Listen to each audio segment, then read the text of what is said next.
Royal Highness Prince Faisal bin Bandar bin Abdulaziz, Prince of Riyadh region, sponsor of this conference.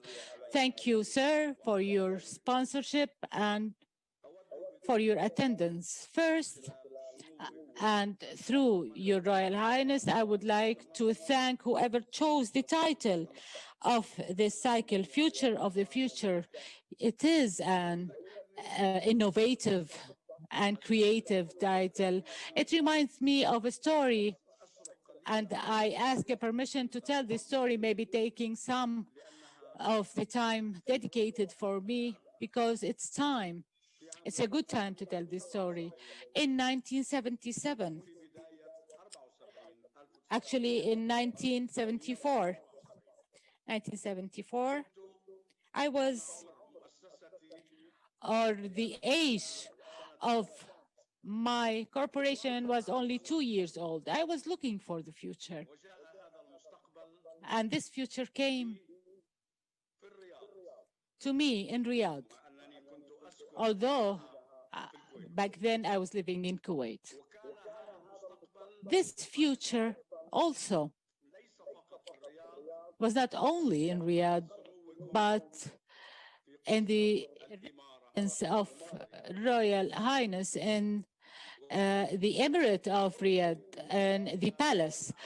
And I was part of a delegation of businessmen and some Kuwaiti personalities visiting the blessed kingdom of Saudi Arabia. And back then, in this visit, it was decided for us to be honored to meet the Royal Highness, Prince of Riyadh back then, His Majesty King Salman bin Abdulaziz, God bless him. His Majesty welcomed us for more than 1 hour. He was with us, and I spoke on behalf of the delegation. And at the end of that meeting, he gave us permission to leave, except for me.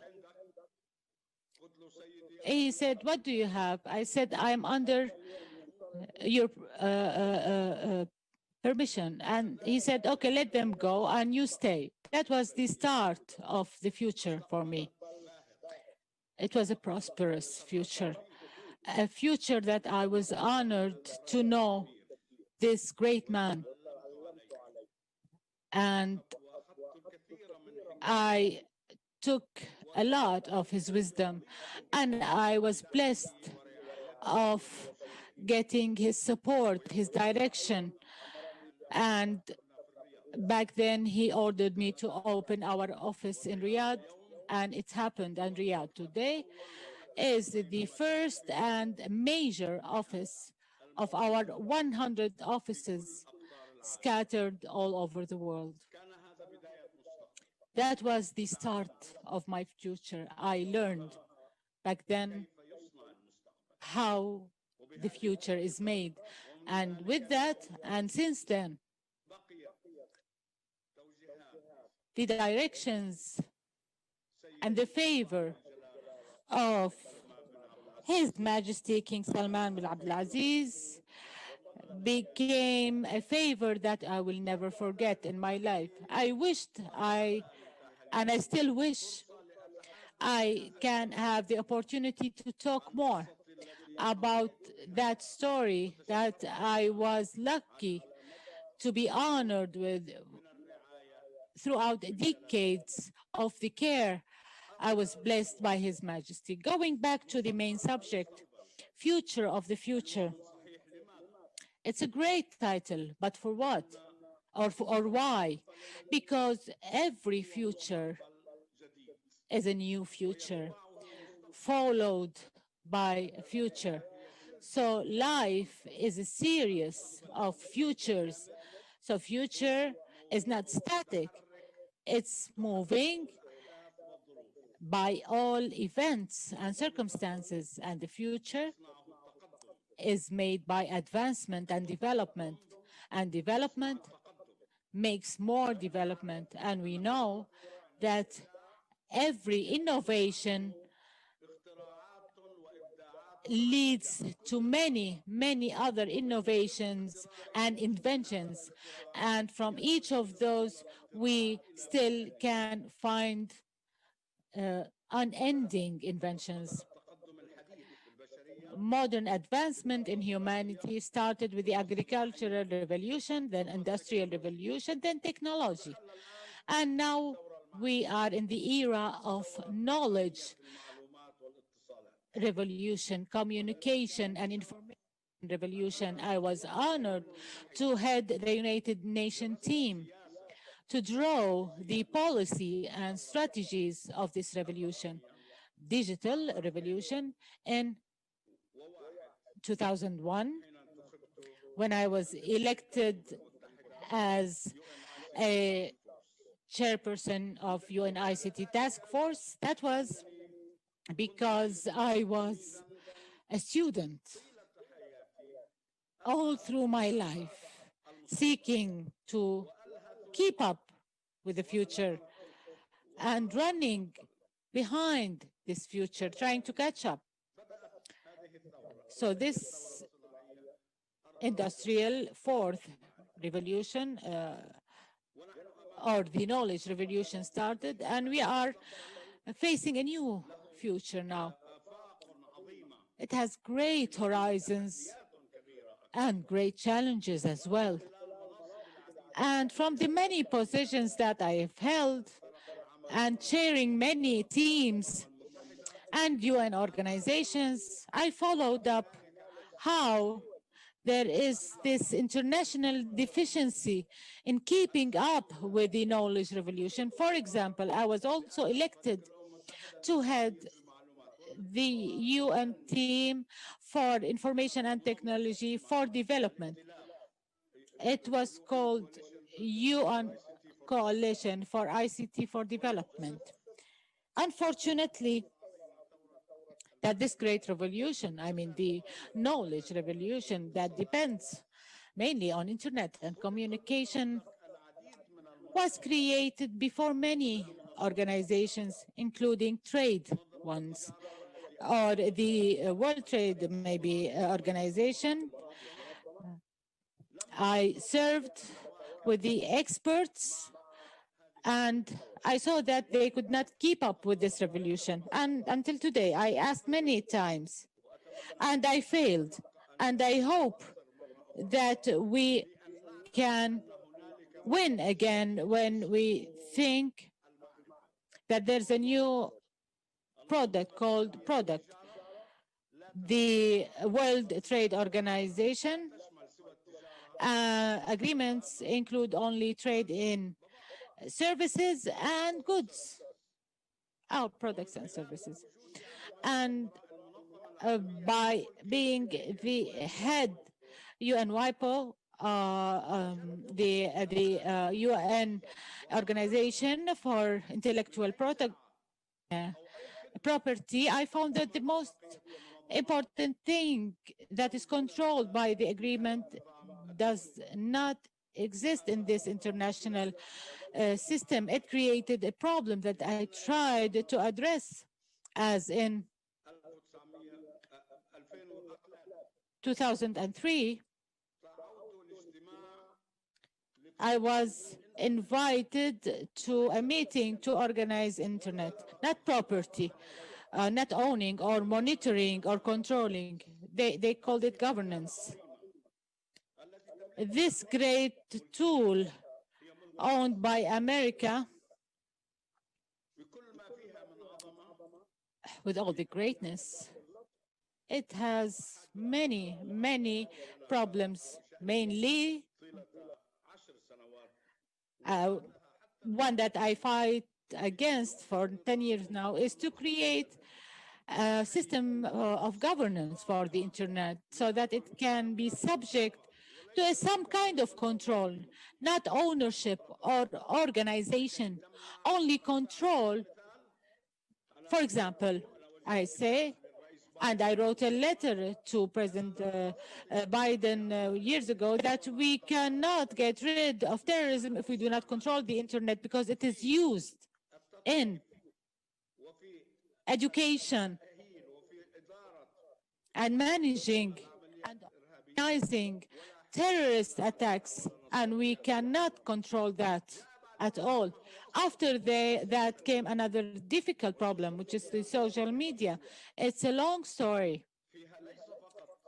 It's not only having these risks of the uncontrolled, actually it also, and for being by nature, and when the state always says that the internet and everything within social media and everything, it's in another space that cannot be controlled by anyone. And no one can set borders on that. So how can you organize that? So I asked for a meeting in the UN. I organized that meeting. We tried to do something. Back then, I established Internet Governance Forum to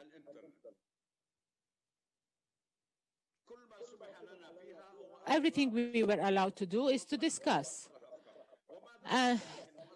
to suggest ideas. This forum is still meeting annually under the UN. I want to say in brief that this great world in its current future is great in its challenges as well. And the world after the presidential elections, regardless who will win. And I'm not going to comment here regarding who is going to be the president, but in any case, we need to start new negotiation round in all international organizations after the United States is back, when they withdraw, and now they are calling upon the idea of us first and not the world community first. And this is a great problem we face on Earth now. There is no international order, and we as individuals, we need to work in this status. We do not wait for any kind of organizing. So if there is no organization, if there is no governance, that would not prevent us from being creative and innovative, just like great corporations of the world. And through my experience, I say we need to move to governed or controlled internet, and the also controlled and governed social media that would prevent any kind of harassment or publication of any false information or any inappropriate language directed towards people or persons or states. This is a mission I'm working on now, and I think that it's very necessary. And talking about the future, how I see it, in the knowledge revolution, and due to artificial intelligence, everything is going to change in the world. It's not like the industrial or the agricultural revolutions when they changed the tools and production methods, etc. I'm talking about this revolution that is going to change our bodies, our health, our intellectual capacities, our ages. In this revolution, we will be able to see diseases or potential diseases when children are born and prevent these diseases. This will be applied on agriculture as well, industry, everything that we deal with in our daily life is going to be changed with this revolution. Education is one of the main topics that I would like to address in this time. We need to move from education to learning. There is education is not useful today. The one that I got in my youth, it was a kind of a test on how much you can learn by heart. So we wanted to know how much the student knows by heart. This is useless now. As experts of the world say, We do not need to keep any information by heart because everything is within the space of knowledge. So if we want to know anything, we can ask Uncle Google or Aunt Wikipedia. So why should we keep anything by heart? So education is going to change to become learning. And the role of universities and schools, which is a modern phenomenon, as the president of Harvard University, there's going to be a tsunami of knowledge, of digital revolution that is going to wipe up all these schools and universities that would not transform. And before this tsunami, I created a college, a digital college for innovation. It's not for dictation. And we don't have students graduate unless they are creative, innovative, not with a test. This is the future, and this is where we are going. Machines are going to be basics in life. People cannot live without these small tools, laptops, tablets, smartphones. This is why we decided also to be a part of this industry, and we are one of the world producers of all technical tools, and we are proud to be able to compete in quality and in prices. The future of these machines and tools is great. And we have established the first factory here in Jordan, and we are opening a new one in Cairo, and hopefully we will be honored to start one in Saudi Arabia as well. So the future, how can we predict? By making it. We need to contribute in making, not waiting for the future. As I hear now, and I feel pain that many people are waiting for the American presidential elections and what they are going to do next. No, do not wait. Make or do what you need to do regardless of the outcomes of this election. So predicting the future is by making a future. In a world where globalization is dying, we need to focus on each state needs to achieve self-satisfaction in all the basics. There are basics that we cannot live without.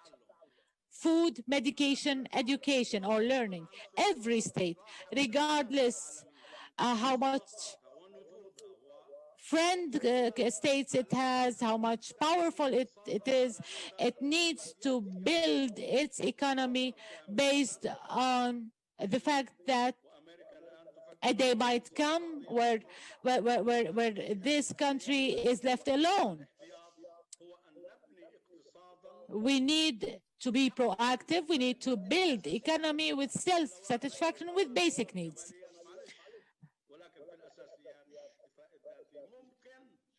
It is possible. Maybe there are some countries that cannot produce the basic needs. Future holds challenges for democracy. There are experts, scholars, American experts are predicting that democracy is under pressure because there is a population or popularity. It's not well-known system, but we need to realize that we need to study how to cope. We cannot populism.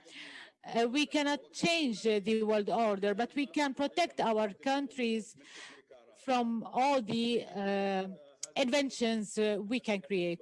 At the end of my speech, I say again, capitalism, Western civilization are facing stress. Many features are going to change, and this is a topic. And instead that we feel remorse after the change happens. We need to contribute in making this change, at least in our countries, in our surroundings, regardless of the American elections. I'm not worried about that. I'm worried about the future of the new world and the new world order that is being created now on all aspects: economical, political, cultural. Everything now in the world is changing, and it doesn't stop on any outcomes of any elections. I will be saying thank you very much. I am honored to be with you, with all these great people, headed also by His Royal Highness the Prince. We are blessed, and we need to use this bliss wisely and to make every day a better future. The future is the past, yesterday. When I talk with my colleagues and they ask me, when do you want this done? I say yesterday, because today is over. The future is the moving future. God bless you, and thank you very much for giving me the chance to be with you.